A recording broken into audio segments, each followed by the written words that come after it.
broadcast network, AFTERBUZZ TV.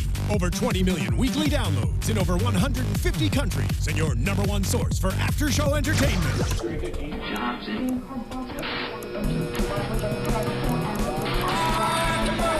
AFTERBUZZ TV, the destination for TV superfans. Producing aftershows for over 300 of your favorite TV shows, interviewing celebrities and showrunners, and bringing you behind-the-scenes exclusives. All thanks to E! Entertainment's Maria Menounos, producer Kevin Undergaro, and internet leader Akamai.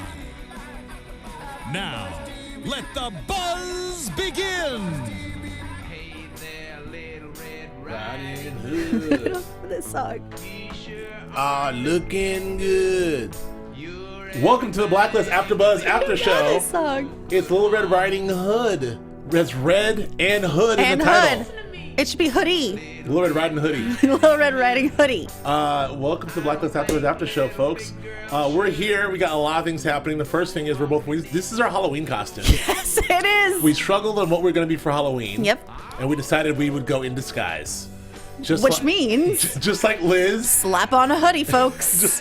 just like Liz and old Tom Cain. Oh, yes. We disappear into our environment with our a hoodie with my red hair flying, or blonde hair flying if I were Lizzie. I have my sort of reddish cashmere hoodie in honor of Red cashmere. Reddington. Oh, look at you. I'm sorry, I threw that in there. Oh. That's my cashmere. It's just my old cashmere hoodie. Blacklist AFTERBUZZ After Show episode 5. Arioch Cain. Arioch Cain. Close enough. Arioch Cain. Arioch Cain. Thank you for joining us, guys. We're so happy to have you. We have half of what we promised. We are here on a Friday, so we did get that up. We did get that accomplished. Yep. And then we all decided we were going to make it here on Friday. We all promised that we would be here on Friday for you. Swore to the high holy heavens. And right before tape, I got a text from our good friend Joe Sanfilippo, who said he's wearing his hood, but he just would not be here. That guy. He's stuck. Maybe he is here and we just don't recognize him because he's wearing his hoodie. He's incognito. Joe Sanfilippo will be back next week, or I will kill him personally with my bare hands. God. And shove him in the trunk like Tom Cain did. The Russian. But he will be here. In his defense, he's working on a kind of a giant, big project, and he's got some voiceover. Blah blah blah. Blah blah blah. I want to hear it because we're here. We're here. I didn't see. I was trying to get a look at myself. I mean, I must look ridiculous. I think you look fantastic. All right, I can't see in your cashmere. All right, yeah, that's right, my cashmere. Arioch Cain. Yep. Number 50 on the Blacklist. Number 50. That's a nice round number. I really enjoyed this episode. I enjoyed this episode more than I thought. This is kind of the Blacklist triumphant return to action. We talked about how it has been sort of like more on the mystery, sort of, twisty-turny side. This was a full-blown action thriller show. Without a doubt. I mean, we had a foot chase. We had a rooftop chase. Hanging out the roof with the old hang out the roof thing. We had a sniper. We had cars. We had a Mexican standoff in an airport hangar. True. We had all kind of shit jumping off, like True. Gunplay. Like, it was an action-packed episode. Many deaths. Many gunshots. We have the obligatory 12 hours earlier scene, which was a little misdirect there, which, obviously we all knew that was a misdirect. I hope we all knew that was a misdirect. I knew it was a misdirect because as I saw Elizabeth Keene's dead body lying in the blood. Yeah, Brass? I just thought, what a fine acting job. By Megan Boone. No, I love Megan Boone too. We love her. We absolutely love her. I didn't believe she was dead. No. Let's put it that way. Let's just leave it at that. So Arioch Cain. And also in the tradition of what this season has been, a little bit twisty-turny. Like, I've been talking about how it's been this, like, it's not really the djinn. The djinn is not the djinn. The djinn's not a djinn. The djinn's a dude. Da, da, da. The same thing here. It's not really about Windigo. I'm just kidding. That's not his name. Windigo. Okay, keep going Windigo. Windigo. It's not about Windigo, who I thought when I described Windigo at the beginning, I was like getting super excited because he's very Kaiser Soze, right? Yes. Yeah. He's like, his presence is always felt, but he's never seen. Liz's like, what's worse than the Cabal? Windigo. I was like, oh no. I thought the Windigo would have a place on the blacklist. I feel Windigo like he sounded like should a have. badass. Like, he's been around. He has done some ish. He's got the Psalms 1:1. Yeah. Blessed are the one who walks in the counsel of the That wicked. is so Blacklister in the making. All I of feel that like it stuff. should have been Windigo number 50. Handmade projectile. I'm like No Country for Old Men. Yeah. Like, I thought this guy's got all the guy movies. is He's like Kaiser freaking Soze awesome. and Javier Bardem. Yes. And everyone mixed into one, and then boom, he gets thrown off a roof. He does. And we spend half of the time chasing him. More than half the time chasing Yeah. him. It was all about Windigo. Windigo. But then, oh, no. Arioch Cain. Yep. Number 50. Windigo off the top of a roof. That's where he went. Oh, All right. no. That's really bad. So yeah, dear. I was really excited about Windigo, but we had a lot. We had a lot of actions. What I was trying to say, I was getting at. We had a lot Yes. of action. We had, I was getting into. I'm sorry, the misdirect. We thought it was all about Windigo, and then we found out it was really all about the website Arioch Cain. Then we found out that we found the guy from the website is not really the guy. It's another guy. We get to the other guy. We found out it's not that guy. It's actually his daughter. You know, so it was a little twisty game with the twists and turns. And she would have gotten away with it. If it wasn't for those pesky kids. And that dumb dog, Reddington.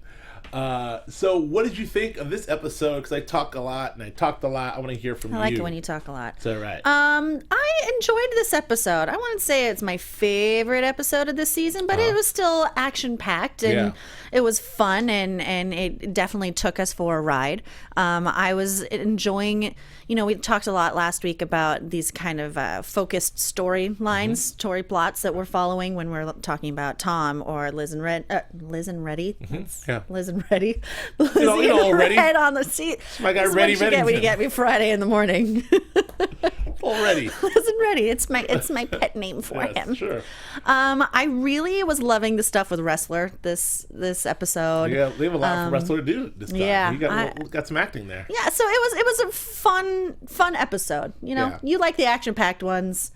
They're not always my favorite ones. I like it when it's done. I just feel like it really was moving a lot, and then it gave us a lot. But my favorite part of this episode, we discussed it. Go ahead. What were you No, gonna say? what were you gonna say? I was gonna say that my favorite part of this episode is our boy Aram. This was Yeah. a really spectacular Aram episode. Absolutely. Aram got a bunch of great lines in, a bunch of laugh out loud lines, An awkward hug. in. He got to. I love how he called the people who were trying to kill Lizzie Clean a bunch of haters. They're haters. They're haters. They hate us because they hate us. They're hating on my girl Lizzie King with their bitcoins. What with their bitcoins? What I loved this episode though was Red. This was Red who is losing his grasp. Yeah. It feels like Yeah. he's juggling too much. We always talk about him being 15 steps ahead everyone else, but he certainly was not. He got duped. Yep. It was just too much for him and he couldn't handle it. He panicked. Yeah. That's a Red that we haven't seen yet. No, I 100% agree. Red was great. Resler was great. We got some little. Navabi looks like she's cracking a little bit. Do we get to get insight as to what she's doing, where she's leaning? I don't know. I don't know. So lots to talk about. She was funny this episode. Not like funny haha, but funny like she was just some of the lines that she had in this episode were very stoic and poetic, and the way that she delivered her lines. I don't know. I love me some more. Wait, hold on. Give me some more. Hold on one second here. I agree. I agree 1,000%. And I smart. And then what was the other thing I would say? Oh, and then we get a little more of the director, sneaking in there and kind of lurking around and being extra creepy. And we just love him. Yeah, and then at the end, he was very cake, very Red Reddington with the cake pops. Ah, I yes. love cake pops. I agree. He was quite the villain. He was- I'd love a tour. I mean, he was like doing a victory lap, a little smug there, huh? Uh-huh. Of course, it works for me, Resler. What do you think? I'll have a tour. I love doing the place. And we have a new character too. We have Laurel Hitchin. Right. Oh yeah. Yeah. With what's her name? Oh God, Christine Lottie. Yeah. Right? Yeah. Oh gosh, I have. I have it somewhere. I think it's Christine Lottie, whom Okay. I love and adore. If it's not her, whatever her name is, I love her and adore her. She is exactly Christine Lottie. Yes. See, Christine Lottie, love and adore her. Yeah. And she's just the chairman. Mm-hmm. So we have the chairman and the director. So that's cool. And then the deputy attorney general. Well, she's the president's national security advisor. Right. But her title on IMDb is the chairman. The chairman. And we have the director, the chairman, and the deputy attorney general. That's all we know. That's all we have. That's all we need. That's all we need. Okay, so let's break this episode down because we found out what's happening with the whole Dizzy, the whole. You can't do it either. You wanted us Friday mornings. The whole Dimbe, Dizzy and ready. The whole Dimbe, Mr. Vargas situation. We do get our first appearance of the lovely Mr. Kaplan, which was very good. Oh. We do get some insight as to an appearance from Mr. Solomon, which was kind of cool. We still got the whole Tom thing to talk about. Tom's on the move. He's in. He's in deep cover, doing whatever he has to do to get Lizzie safe. And Lizzie seems to, at least not doing too many things that were annoying this episode. She didn't really do. I mean, I know she. I think she did one thing, and I was like, "Look, Lizzie," but she ditched the phone. Oh, I wrote that down. I wrote that down. Lizzie, what's going on? What's going on? Lizzie, first thing first, drop the phone. It's like, anyway. Okay, that's fine. Okay, so let's get so we open this episode. We see the bodies everywhere. Mr. Kaplan doing her job, and Liz and Red saying, "I want to see everyone. I want everyone to know what happened here." The press knows everything. We get a tease to our girl Arioch Cain on the opening scene, so that was kind of cool. Daddy, they got her. They finally got her. Yeah, so that was kind of a cool little moment there that we had all the evidence we needed as to what happened at the top at the open, and then we got the obligatory 12 hours earlier. It took us back to what was going on earlier. I kind of just jumped into it. We never really got how Red knew that old Windigo was after her. Do we know how that had happened? It just was like they're walking around. He's like, "We got to move." Windigo's here. Like, do we know what happened there? I just feel like it just happened. That's a good question. I feel like it just happened too, but that's okay. He knows all. Yeah. I don't know, he's Red. So we got to that, and then we just jump right into this sort of cool, perpetually moving action story from there. Lizzie that she was handled that pretty well. I mean, the whole, except for she's saying worse, is it the Cabal? And then no, it's not the Cabal. It's worse than the Cabal. What could be worse? The Windigo. Yes. I liked all that stuff. I'm repeating myself here, but I liked all that stuff. And then before that, let's take along these lines like we did last time. We'll circle back around to Tom, aka Matt Buckley. So we find out about this. We go to get her safe. We go to move her with the rest two guys, and then we get a shot to the face. Pretty graphic headshot for network TV, I thought. You think? I don't know. I feel like I'm a little desensitized to it. I mean, we've seen some pretty gory things on network TV as of late. Hannibal, of course, but even on this show, we've seen some pretty gruesome deaths. Yeah, I guess so. But a headshot to the face is like, and then the other guy was a little inept, right? She's like, and when Lizzie's like, "Stay here, I got this," bam, he's dead. Yes. Well, she also knew, Red sort of described to her how dangerous the Windigo really was. Right. I think these guys were just movers, literally. That was their job, just to transport her from point A to point B. Right. They think they're pretty badass and can take out anyone that they need to. I don't think they really understand the high-level assassin that they're dealing with here. Right, I agree. And then I will give it to her. Lizzie's escape was pretty daring and pretty cool. It was pretty great. Yeah, Thank God she knows how to trip a car. Exactly. That's the second time this season. Maybe third, isn't it? Perhaps. Yeah, we got wheels. We got wheels. And then there was another, I thought she stole another, that's her thing now. She steals cars, which I think is cool. But no, that was a great escape. Great escape. Following behind the mirror, following behind the taxi. Yeah. So Liz Cain is a little more resourceful. That's some. She's getting gutsy. She has it in her. She's got a little Masha in her. A little Masha, little Rostova. Little Masha Rostova coming out. So I thought that was very cool, and I think so that all happened. We got rid of that, and then once she thought about it, she decides. By the way, how come? I know they have burner phones all the time, but I'm a bit alarmed at how often Red and Lizzie call the FBI. Like, it just feels like they're just on the horn with the FBI at any given moment. Like, you know what? Hello, FBI. Wait, Liz, is that you? Yeah, it's me. I don't know. Their personal cell phones, Navabi's, Resler's. Don't they have a move like like in all the other like FBI thrillers when someone calls and it's like hello, yeah, it's me, Lizzie. Tracker. Hello, Lizzie. Tracker. Like they don't do that move. I don't know. Anyway, I don't know. I know how it all works. I don't know how That's that how it works works in the either. movies. Anyway, so she calls Navabi. Who's on the scene. Right, but before she calls Navabi, she makes sure to go undercover. She dons the hood. I'm pretty sure she's wearing exactly what Yeah, I'm wearing right she now. dons the hood. Nice black leather jacket. Yes. Hood. Yeah, we picked Can up you that see outfit. me? Yes. I don't know who you could be anyone right Can now. you see me? Can you find me? I have no idea who you are. You could be Joe Sanfilippo. Anyone.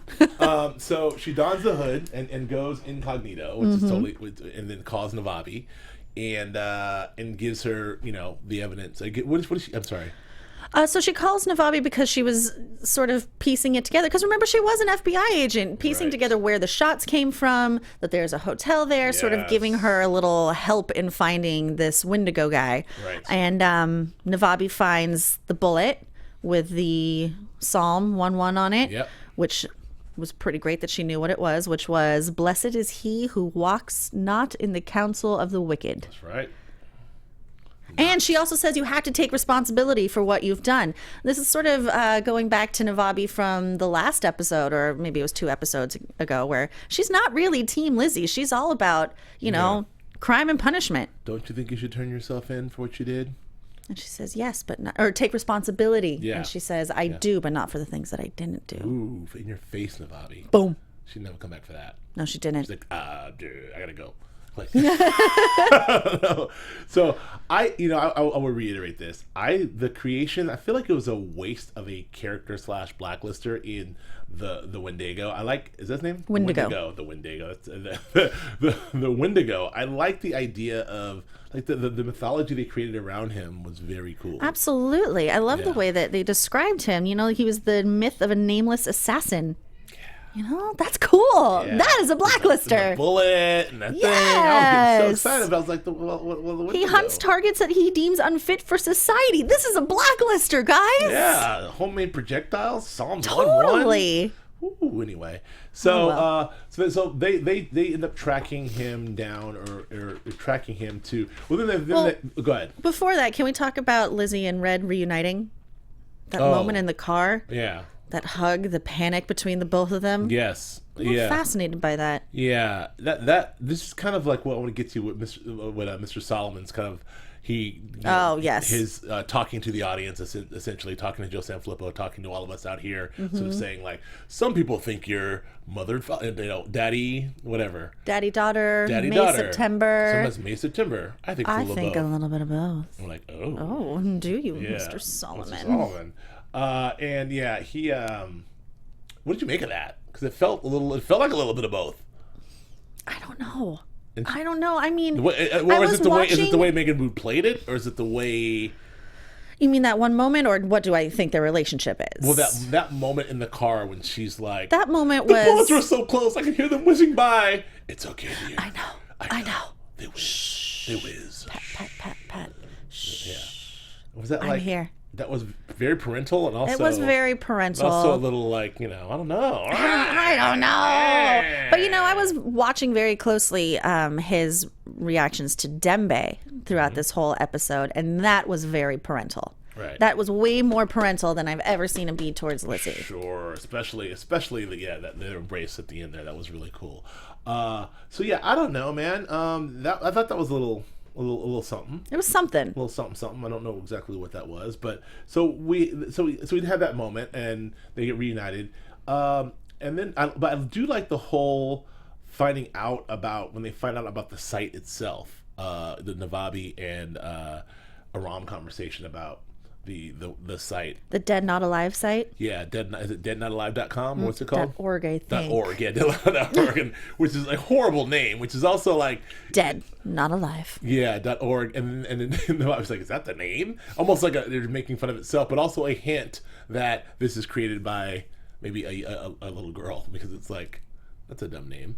Well, it wasn't created by a little girl. Oh, sorry, it wasn't created by a little girl. No, she submitted Lizzie to the Dead guy, Not Alive. to Dead Not Alive, to Galvin Delgado's Yes, site. I'm sorry. that's his site. Okay, well then Galvin Delgado, that's a lame name. Yeah, it is. Deadnotalive.org. .org. Like that's the name. I love .org. I don't know. So they find out it's this guy Devlin Delgado. They find out at the same time because Red and Lizzie go to. They're separate things. Okay. So Red and Lizzie are. They find the guy who makes the Wendigos weapons. That's right. Zed, weapons. Right? He goes by Zed. Who has the wonderful Zed's dead, baby. Yes. Zed's dead. And he really is. Yes, he is. I love that movie. Pulp Fiction. I love that movie. Keys. Anywho, so that's where they go. Yeah. To sort of get an inkling as to where they could find the Windigo. Yeah. Okay, so then they get there and they question him, and then we get Red monologue about elephant hunting and also a little bit of morality. Like I don't shoot elephants, I shoot poachers. I loved her reaction. They had this gun on people. They've been killing people left and right. You shot an elephant? Yeah, no. God, no.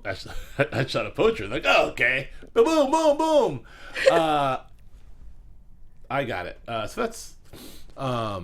So he gives up a place where the Windigo might be, where he knows that he has, worked before. So they go there, and Lizzie sort of lost her touch as a break-in artist, hasn't she? Yeah. Fumbles with the thing, and it falls and shoots through the door, and that's when the chase starts. Yeah, and the chase ensues, and it's a good chase. Not anything we've seen before. Little foot chase and then a little rooftop chase. Jumping off some ledges. I like her barking orders at Red, like, take the stairs. Like, I got him. I mean, I don't know. And also, I was a little disappointed. Like, the promise, I will say the promise of the Wendigo didn't fulfill the actual Wendigo himself. Well, that's because he wasn't a blacklister. Yeah, the Wendigo is just like a dude in a beard. He's like the guy, he works at Best Buy or something. Yeah. Like, he's not like, he's not like this mysterious Kaiser Soze guy. He's like, whoa, I'm the Wendigo. I gotta go.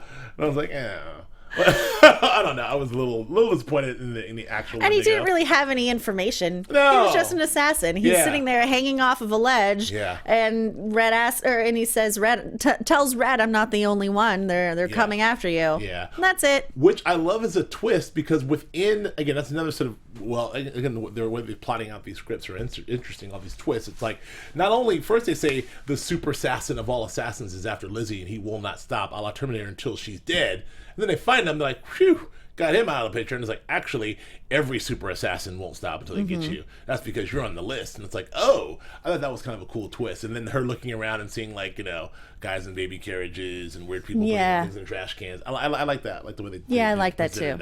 Can't trust anyone. No. So then they find out it is, Aram and Navabi find out about Delvin Delgado. Is that correct, or does Lizzie and how does the Gavin Delgado information get to them? I think it's Aram who figures out who started the site. Right. Someone figures out, and they bring him in. They bring him in, and then and we find out that she is worth $700,000 for her head. I love that the wonderful interrogation scene where Navabi's in there and he's super smug. What is it? First of all, I just want to say, like, in the name of, not that I'm a hacker, but there's been just a plethora of hackers being depicted in television these days, and kind of like these new breed of like these Edward Snowden types. Like this is happening in Homeland. I don't know if you're watching Homeland. Happening in Homeland. It's happening here.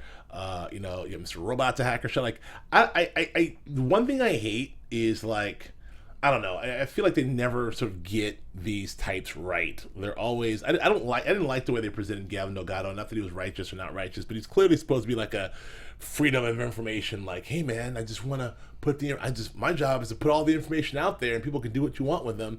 And I don't know what I'm even saying, but I didn't like. You didn't like it? I kind of did, actually. I like the idea of it, but I'm just a little fatigued. Like with those a lot of these hackers, they think that they're unstoppable. And he had that smugness to him until there's Aram. I guess it feels like the sort of the Hollywood's view of what these guys are, as opposed to what they really are. All my hacker friends are way cooler than that. Are they? Just kidding. No, they're actually way less cooler than that, but that's the other thing. No, so I don't know. It's whatever. But he's got that whole thing, and he's in there with Navabi, and he's dropping code, and he's dropping all these different like slangs. And whatever, I forget, I didn't write down the line when she says, well, take her off. And like, we'll do it for you. And she's like, not unless you know of code 573 port 3, do you? Get out of here. That's when Aram's like, maybe. And that's when I'm Navabi. I'm like, what? Yes. I did love, Navabi's like, I can't, I don't know what to do. And what does Aram say? I thought you did great. Oh God, he's such a puppy. I thought you did great in there. You did great. But maybe I should try. Maybe I should do the heck at it. And he did great. He did great. Yeah. I mean, those are two like-minded people talking. His killer checkmate line of like, I know your dark web. I know your dark web PSP is cached on multiple servers, but I've got a virus canceled via rootkit. Like whatever he said, I'm like, huh? At that point, I just figured I'm not supposed to know what he's talking about. Right. I'm just supposed to know that this was his checkmate move. But it's also like, yeah, Aram, talk that shit, Aram. Whatever you're saying, yeah, do that. And it seemed to work, which I thought was kind of cool. So, Aram was very useful. He's figured it out. He figured out that it was a 2-key system. Yeah, and it was also like his idea to sort of get out of from behind the terminal and actually into into interrogating someone. So, and he seemed to get the information out.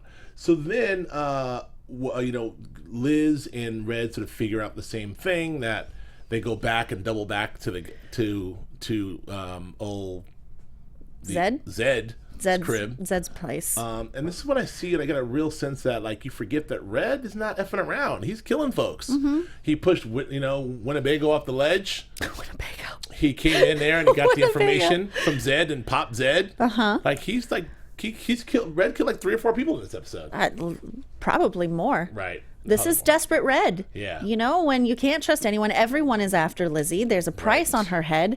I mean, when he first met Zed, he thought that Zed was just a guy who makes weapons. Now he realizes that he too is a bounty hunter. Yeah. So it could be, and probably is, everybody. Right. Well, he can't take that risk. He can't take that risk. So I like how even beforehand he makes the call. Oh, he goes and visits Resler for the help, and I thought that was a cool scene. Oh, at NA, at Narcotics Anonymous. Yeah, NA, and they had this sort of exchange about like the steps, step 4 versus step 2, and I thought that was kind of a cool exchange. And that's when you sort of first get the real. First, Resler was giving the whole like, well, if we can't find her, they can't find her. It's like, no, dude. Like they'll find her. Yeah. And it's when we first see the bit of the melting of Resler. Finally, Resler's like, okay. That's the first time we see that maybe he's like, not the first time, but I really get a sense that he's interested more in keeping Lizzie safe than upholding the thing. This is also the first time, I think, correct me if I'm wrong, the first time that he's actually seen Red in person. He's been hunting him for 5 episodes now, and now here he is. Oh yeah, that's right. Right in front of you. Missing him. Yeah, just missing him, or phone calls, and his entire purpose has been to find Red and Lizzie. Right. But now here he is in front of him, and he doesn't really make a move to arrest him or to bring him in. Lets him give his spiel, makes a phone call, says, "Officer down, you have 4 minutes." Right. And that's how they get all the information. Yes. That leads to the bringing in of Galvin Delgado, by the way, if I'm not mistaken, right? Or no?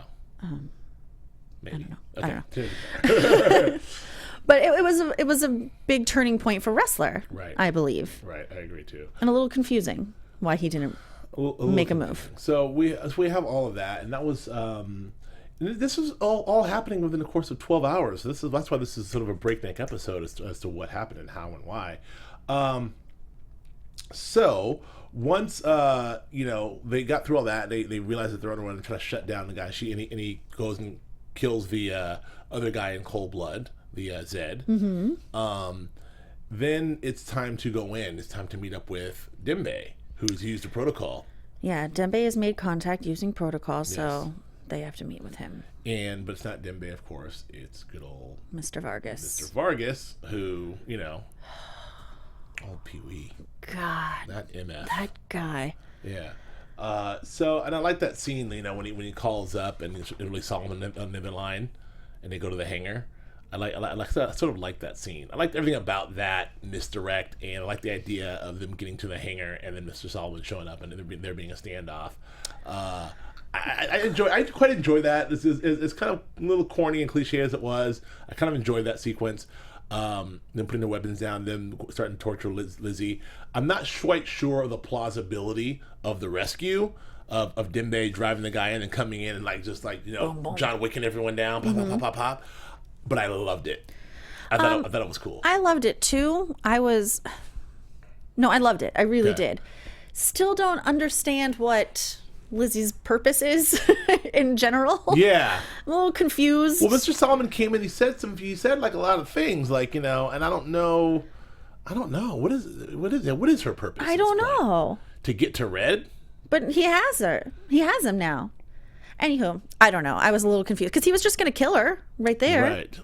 So it's more about Red than it is Elizabeth Cain, according to Solomon. Right, but at this point, Liz is off the table because they've already framed her and they want her dead. So as far as the Cabal is concerned, as far as like anyone else but Red's sole purpose is to keep Lizzie Cain, to exonerate Lizzie Cain and to keep her alive because he cares about her. So who are Mr. Solomon's enemies that he has to prove himself to by torturing her and killing her in such a way? I'm assuming they have nothing to do. That's a good question then. That's good. That's good. I don't know. I don't know. Do you guys know? I don't know. Who are Mr. Solomon's enemies? I don't know.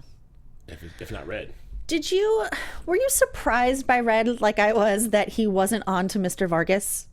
Yes, because when he did that little move like, we will avenge our brother. We will avenge him, yes. Like, this good man. I was like, oh yeah, he's totally on. And then he just passes the phone. Hey, call Edward for me, will you? Right. Make sure he has the plane ready. Like, he never questioned him. I feel like, I would like to believe that he knew all of that. He wasn't top, but I wish there was a line or two to say it. But he wasn't. He wasn't. He was not. He was weird. Totally duped. Yeah, that doesn't happen. That is a weird by little Pee-wee. Yeah, well, that's true. That's weird, huh?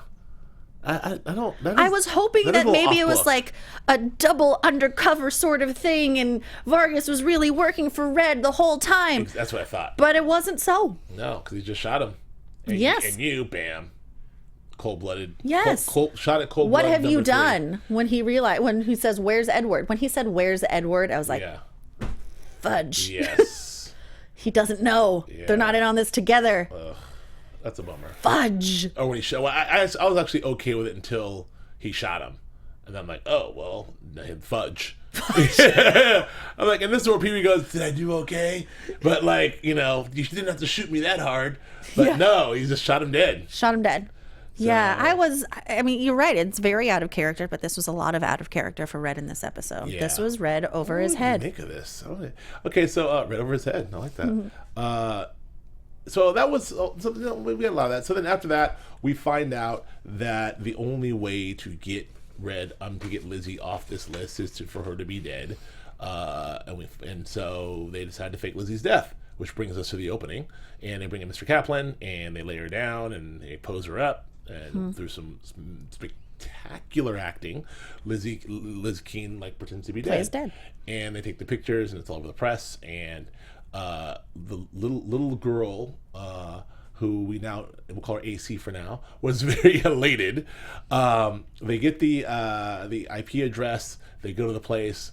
It's not the dude. It's actually the little girl, and that's where it kind of goes off the rails for me a little bit. I like the twisty turny part of it, but I don't know that like Liz talking the girl off the ledge and then you killed my mom and then getting her off that list. I didn't buy any of it. I have a question though. Yeah. If they, and I might answer my own question in working this through, if the world thinks that Lizzie Cain is dead, what does it matter if she's on or off that list? Good point. Who cares? Everyone thinks she's dead. People aren't going to be hunting her down anymore. Yeah. That's a good point. So why are they so desperate to take me off this list? Take me off this site. You have to take me off this site. Why? You're already dead to the world. Good point. Just like another this felt like there's a similar thread happening in a show called Homeland, which I won't spoil, but interesting. That's a good point. I don't know. Anyhow, so that exchange was she and little Blair. Maybe they want to collect that $700,390. Yeah, and who's going to get that? Where'd that money go? I don't know. That the haters Bitcoined up. Any crowdsourcing. So they made it look like the Windigo is the one who killed her, right? Because they used his bullet. Yes, the Windigo's the guy and the bullet. So is the FBI just going to take that money? Maybe. I don't know. All those Bitcoins? Burning questions. I don't know the answer to any of these. That's okay. I don't know what to do. You guys probably will. Let us know. Please let us know. Okay, so that's the end of that, presumably. Mr. Kaplan comes in with a chainsaw and some acid and a bunch of other stuff to clean up.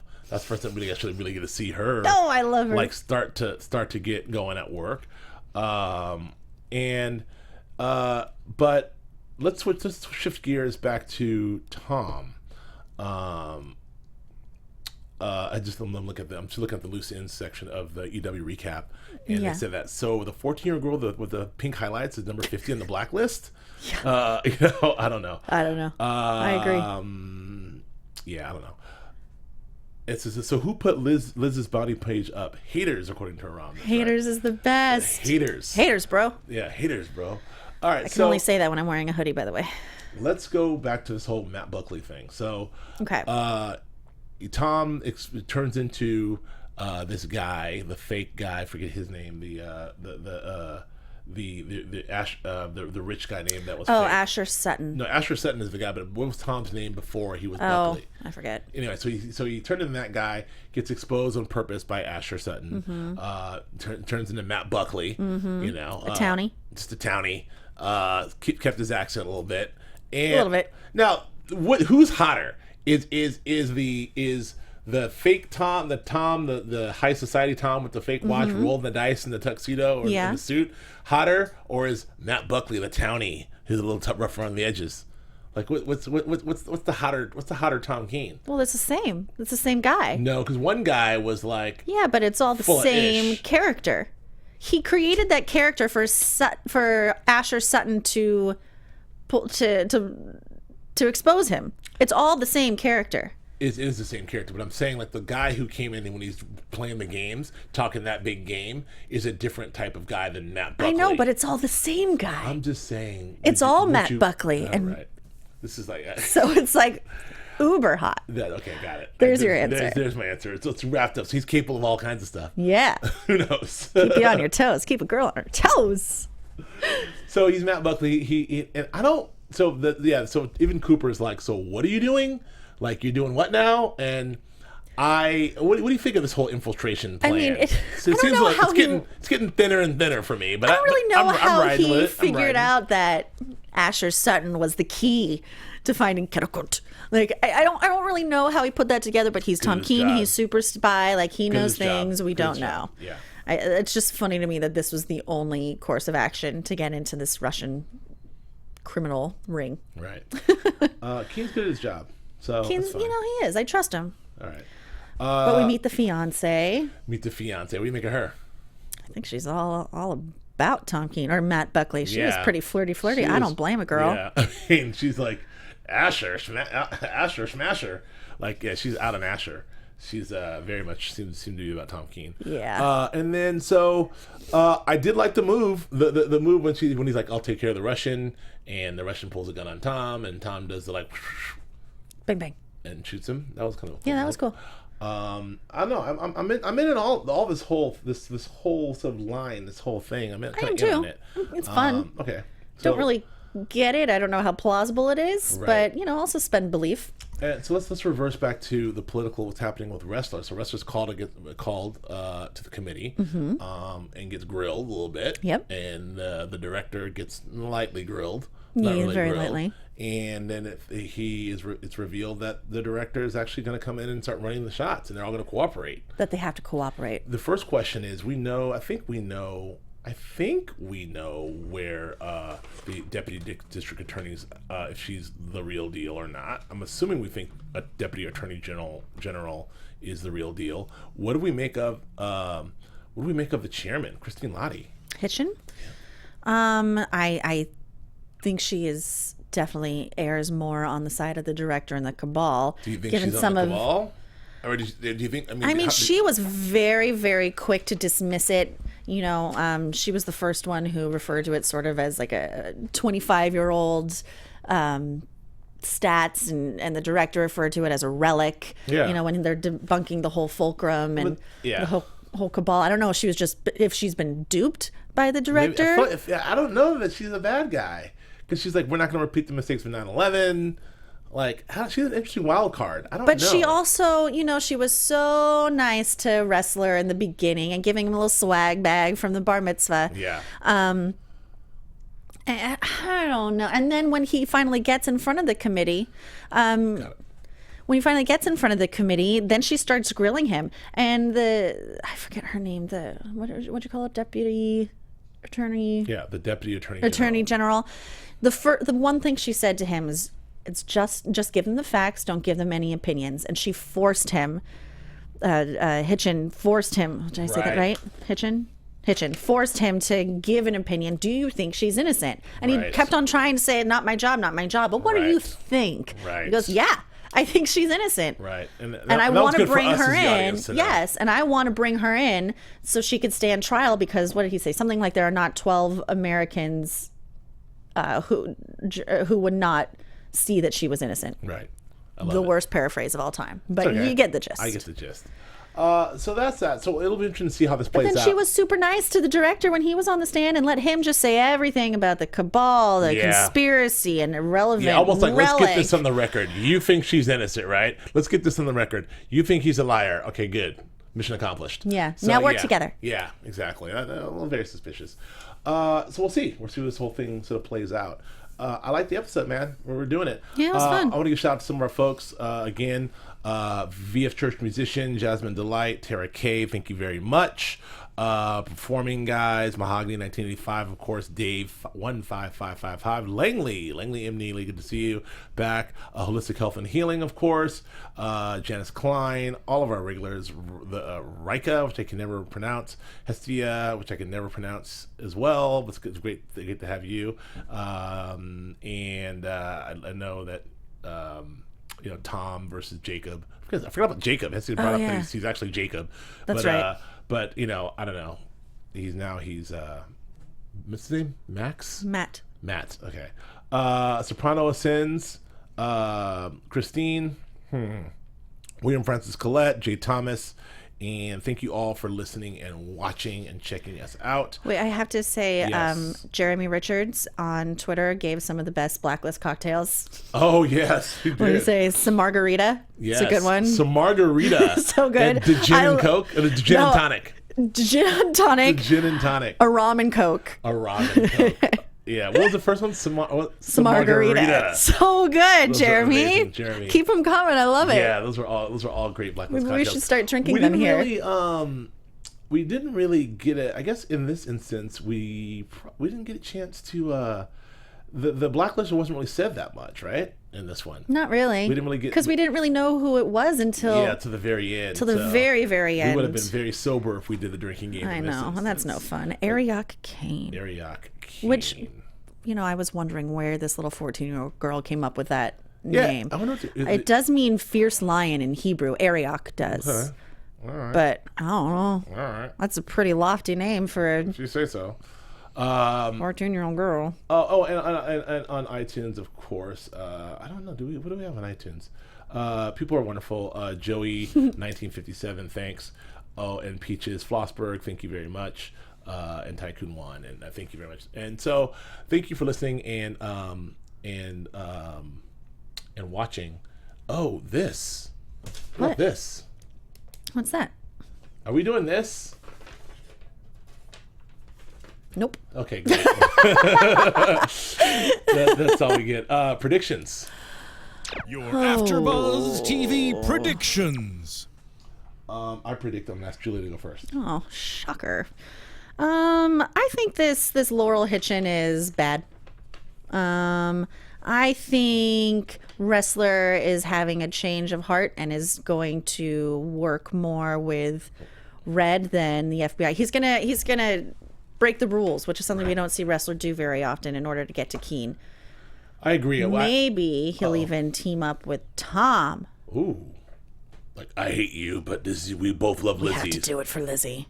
I love the idea. So why this is cool is I kind of wondered how long could we have this FBI versus Red thing, and when we're all trying to get to Cabal. So the only way this really works is the director comes in, and so the idea of Resler being the sort of working both sides of the fence or conflicted, like sort of having to not trusting the director, so he has to go to Red and then maybe Cooper, and then Navabi sort of being in the middle, like trying to figure out, does she work for the director?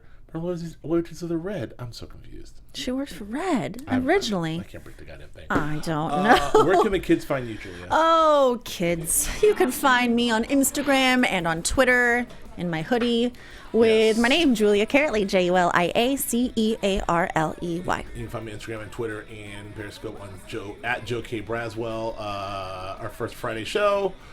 We were halfway there. One day Flippo will join us. But I'm looking pretty good on my yellow blouse situation. I said 9, by the way. I'm such an idiot and said 12. We're 5 in. 12. We're 5 in. 5 episodes, no God. Flippo. Thank you so much for joining us and listening to us on iTunes and watching us on YouTube. We will see you next week. Bye-bye. From executive producers Maria Menounos, Kevin Undergaro, Phil Svitek, and the entire AfterBuzz TV staff, we would like to thank you for listening to the AfterBuzz TV network. To watch or listen to other after shows and post comments or questions, be sure to visit AfterBuzzTV.com. I'm Sir Richard Wentworth, and this has been a presentation of AfterBuzz TV. Buzz you later. The views expressed herein are those of the hosts only and do not necessarily reflect the views of AfterBuzz TV or its owners or principals.